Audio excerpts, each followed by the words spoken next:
Faulty electrical wiring ang posibleng dahilan ng sunog sa Mega Q-Mart sa Quezon City kanina madaling araw. Mahigit 20 stalls, opisina at police outpost ang naapektuhan ng sunog. Narito ang ulat ni Reynante Ponte. Sumiklab ang malaking sunog sa Mega Q-Mart o kilala rin sa tawag na NEPA Q-Mart sa kanto ng EDSA at Ermine Garcia Avenue sa Quezon City pasado alas 4 kaninang madaling araw. Sa kabila ng malakas na buhos ng ulan, hindi napigilan ang pagkalat ng apoy sa mga katabing tindahan. Ayon sa inisyal na investigasyon ng Bureau of Fire Protection, kumalat sa 20 stalls ang sunog. Nadamay din ang Market Administrative Office, isang presinto at security guard outpost.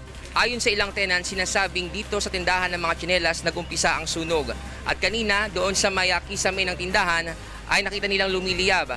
At dahil gawa ito sa light materials, ay mabilis itong kumalat sa ibang mga stalls. Nakapal ng usok sa may electric fan namin.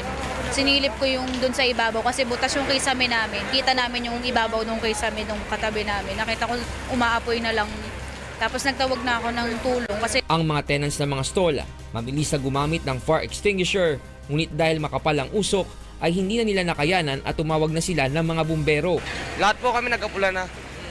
Kasi, syempre, taranta na rin yan eh. Pawang mga dry goods ang mga tinupok ng apoy, katulad ng damit, sapatos, mga plastic wares, school supplies at cellphone accessories. Umabot sa ika-4 na alarma ang sunog at tuluyang naapula ng mga bumbero alas 6:03 kaninang umaga. Ayon sa BFP, posibleng sa linya ng kuryente ang sanhi ng sunog. Nahirapan tayo doon sa corner portion kasi nga may mga ano pala doon, yung vintage na mga plaka, yung ginagamit nung unang panahon na vinyl na plaka.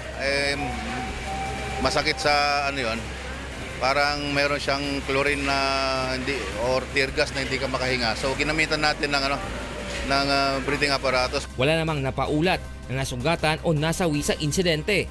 Samantala, nagdulot naman ito ng mabigat na trapiko sa kahabaan ng northbound lane ng EDSA.